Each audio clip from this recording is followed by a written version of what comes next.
तो killer Peter मानवा के सीजन 1 के एंड में हमने देखा था पीटर ने मैथियस को हरा दिया था, जिसके बाद उसने राफेल से डायरेक्ट बात की थी एंड राफेल ने उसे बताया था कि हाना अभी भी जिंदा है। इस बात से पीटर को काफी ज्यादा गुस्सा आया था, जिसके बाद पीटर ने अपने योंगवैंग स्कूल को भी छोड़ दिया था एंड अभी वो अपनी टीम के साथ निकल पड़ा है राफेल को मारने के लिए। तो सीजन 2 की स्टार्टिंग में हम देखते हैं एक एरोप्लेन का सीन। उस एरोप्लेन में एक बंदा बैठा हुआ था जो शायद से कोई सेलिब्रिटी है। जैसे एक एयर होस्टेस उसे टी सर्व करती है, वो बोलती है कि अरे ये आप हो, मैं आपकी बहुत बड़ी फैन। वो बंदा एरोप्लेन में बैठे बाकी सभी बंदों का भी अटेंशन अपनी तरफ खींच लेता है। तभी वो बंदा उस एयर होस्टेस का हाथ पकड़कर बोलता है कि आपके हाथ काफी ज्यादा रफ है, इन पर ये निशान कैसे हैं? शायद आप अपने आप को कुछ ज्यादा ही पुश करती हो, या फिर कहीं आप गन तो नहीं चलाती। एंड हाँ, ये बंदा सही था, ये सभी लोग किलर्स ही है जो इस बंदे को मारने के लिए आए थे। ये बंदा भी एक अपोशल है। उन दो किलर्स ने इस अपोशल की तरफ गन तान रखी थी, पर वो लोग गोली नहीं चला पाते, उनके हाथ कांपने लगते हैं। एंड ये अपोशल बोलता है कि चाहे तुम कितनी भी ट्राई कर लो, तुम कभी मुझे शूट नहीं कर पाओगे। इसी के साथ ये एक हैंड गेस्चर बनाता है, जिसकी वजह से पूरा प्लेन ही पलट जाता है।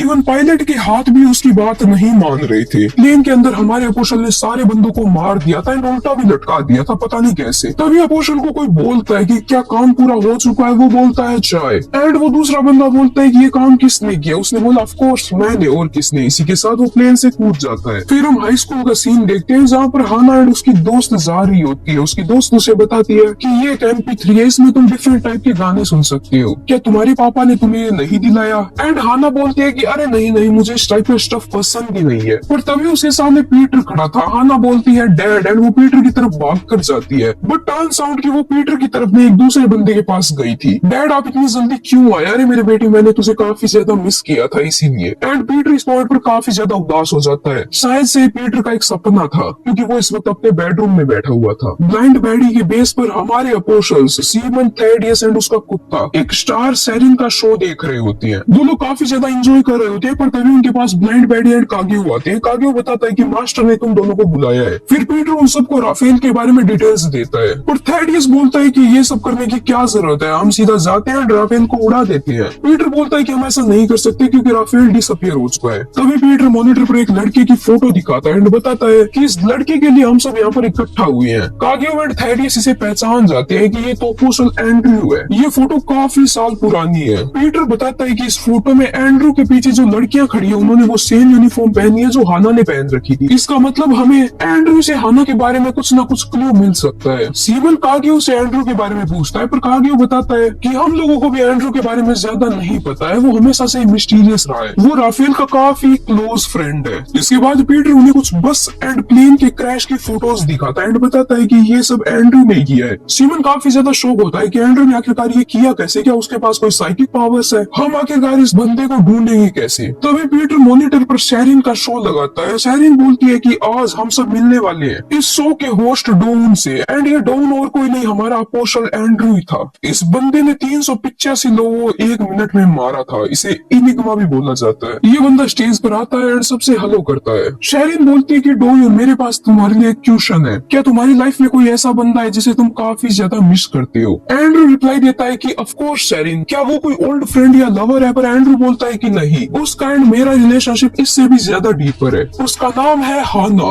मींस ये बंदा जानबूझकर पीटर को ट्रिगर करने की ट्राई कर रहा है। शेरिन उससे पूछती है कि हाना क्या वो आपकी लवर है या फिर आपकी सीक्रेट चाइल्ड है? पर एंड्रू रिवील करता है कि हाना तो मेरे घर के पपी का नाम है, जिसके बाद वो यहाँ से चला जाता है। बाकी सारे बंदों को तो काफी ज्यादा गुस्सा आ रहा होता है, पर पीटर अभी भी शांत था। तभी वो लोग देखते हैं कि जाते टाइम एंड्रू अपने हाथ से एक साइन बनाता है, जिससे स्टेज के ऊपर लगी लाइट्स टूट जाती है एंड वो सब कुछ शेरिन पर ही गिर जाता है। पर एंड्रू ने शेरिन को बचा लिया था। यहाँ पर एंड्रू लोगों की नजरों में हीरो बन जाता है। पीटर भी ये देखकर अपने सभी साथियों को वार्न करता है कि हमें ध्यान रखना होगा, एंड्रू एक कम्प्लीटली डिफरेंट लेवल पर है। जितने भी दुश्मनों से अभी तक हम लड़े हैं उनसे, जो सब कुछ हमने टीवी पर देखा, उससे तो ऐसा ही लग रहा है कि एंड्रू ने वही लाइट्स गिराई थी। ब्लाइंड बैडी को लगता है कि एंड्रू टेलीकिनेसिस पावर्स का यूज कर रहा है, पर थेडियस नोटिस करता है कि शेरिन ने अपने हाथ में एक ट्रिगर पकड़ रखा था, जिसको प्रेस करके उसने जानबूझकर ये सारी लाइट्स गिराई। मतलब ये इनका पहले से एक सेटअप था। ब्लाइंड बैडी बोलती है कि तो क्या उसने टेलीकिनेसिस का यूज करके उस गर्ल के हाथ में मूवमेंट करी? पर पीटर बताता है कि ऐसा नहीं है, ये टेलीकिनेसिस नहीं, ये हिप्नोसिस है।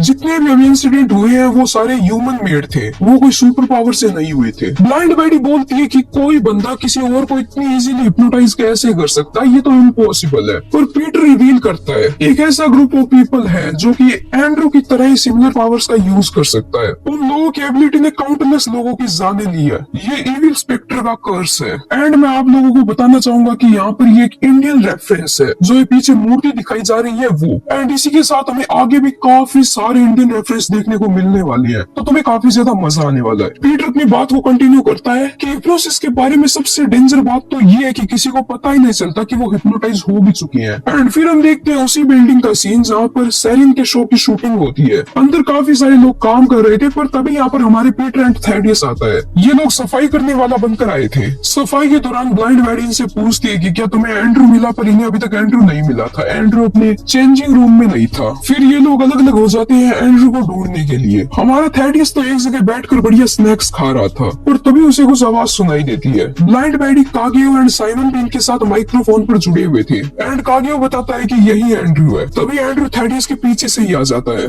थैडियस अपना चेहरा छुपाते हुए बोलता है कि सॉरी सर, मैं अभी सफाई करने फिर से लगता हूँ। पर एंड्रू बोलता है कि कोई बात नहीं, हम सबको ब्रेक चाहिए। थैडियस सफाई करने लगता है, पर फ्लोर पर काफी ज्यादा ऑयल बिखरा हुआ था। एंड एंड्रू बोलता है कि मुझे नहीं पता था फ्लोर पर इतना सारा ऑयल भी बिखरा हुआ है। पर एंड्रू इस सारे नाटक को बंद करता है एंड बोलता है कि थैडियस, मैं जानता हूँ ये तू ही है। एंड थैडियस भी बोलता है कि अरे हाँ यार, यहाँ का खाना काफी ज्यादा बढ़िया था। तो सुन, मैं ज्यादा बात को घुमाऊंगा नहीं, मुझे साफ साफ बता, मेरी कजन हाना कहाँ है। एंड्रू बोलता है कि अरे यार, मैं तो तेरे को बताने वाला था, पर क्या करे, क्लीनिंग ज्यादा जरूरी है। इसी के साथ वो सारे बंदे थैडियस को घेर देते हैं वेपन्स के साथ। ब्लाइंड मैडी बोलती है कि ये एंड्रू पागल है क्या, इसे नहीं पता क्या कि ये सारे बंदे थैडियस के सामने नहीं टिकने वाले। पर कागियो बोलता है कि ये बात सच है, बट रियल प्रॉब्लम ये है कि अभी के टाइम पर फ्लोर पूरा ऑयली है एंड उन किलर्स के पास एडवांस इक्विपमेंट भी है। थैडियस फ्लोर का ऑयल चेक करने लगता है, तभी वो सारे किलर्स थैडियस पर अटैक करते हैं। पर हमारा गॉड ऑफ कॉलोन एक किक में उन सबको उड़ा देता है, साथ ही में मल्टीपल अटैक्स और कर देता है। कागियो तो यहाँ पर थैडियस को भागने के लिए बोलता है, पर हमारा साइमन बोलता है कि टेंशन की ज्यादा बात नहीं है, मैंने थैडियस को पहले भी लड़ते हुए देखा है। थैडियस किसी भी बंदे की सोच से भी ज्यादा फास्ट है। इसी के साथ थैडियस ने एंड्रू पर अटैक कर दिया था। इसके बाद हम एक पास्ट का सीन देखते हैं। पीटर थैडियस को बता रहा होता है कि एंड्रू के हाथों के साइन का ध्यान रखना, एंड अगर तेरी उसके साथ फाइट हो तो उसके साथ फाइट को अवॉइड ही करना। हमें अभी भी कंप्लीटली नहीं पता कि उसकी हिप्नोसिस काम कैसे करती है। प्रेजेंट में थैडियस एंड्रू से उसकी टेक्निक के बारे में पूछने लगता है एंड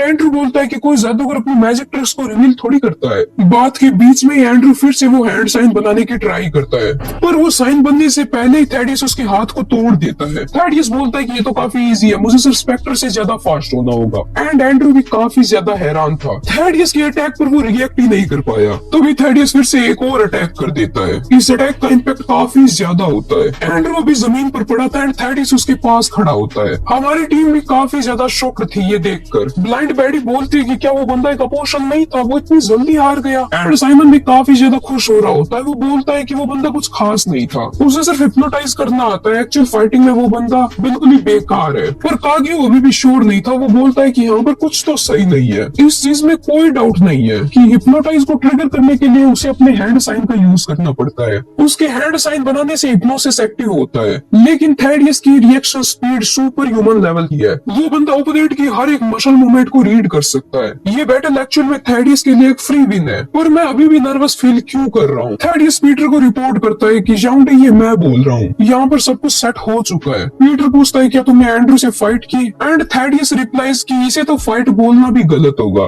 मैंने उसे बहुत इजीली हरा दिया। पर तभी थैडियस का दिमाग घूमने लगता है। पीटर ने ये चीज बताई भी थी कि हमें अभी भी कंप्लीटली नहीं पता है एंड्रू अपनी हिप्नोसिस को एक्टिवेट कैसे करता है। अगर एक बार हम लोग हिप्नोटाइज हो गए तो हमारे पास कोई रास्ता नहीं है उसे ब्रेक करने के लिए, इसीलिए हमें सावधानी के साथ चलना होगा। एंड एंड्रू थैडियस को बोल रहा होता है कि यार वो सच में कमाल का था, तू मेरी इमेजिनेशन से भी ज्यादा फास्ट था, बट अनफॉर्चुनेटली मैं तेरे डर से बना हूँ, इसलिए तू मुझे देख या टच नहीं कर सकता, मैं तुझे फाड़ के रख सकता हूँ। और जैसा कि मैंने कहा था, इसी के साथ हम अगेन से उसी मूर्ति को ही देखते हैं और आवाज आती है, मैं स्पेक्टर